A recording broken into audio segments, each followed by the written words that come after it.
Here I have Nissan Ariya Nismo, and let me show you how to set out of range alert on the following car. So at the very beginning, let's start by using the home screen. Then let's find and select the settings icon. This is the icon of settings. So now you need to find and select EV. If you cannot find it, you might to swipe to the left a few times, tap EV. Then let's select the first one, battery and power alerts.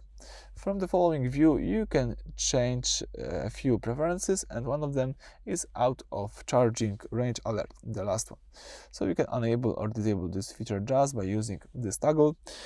If the orange light is on, it means that you enable the out of charging range alert.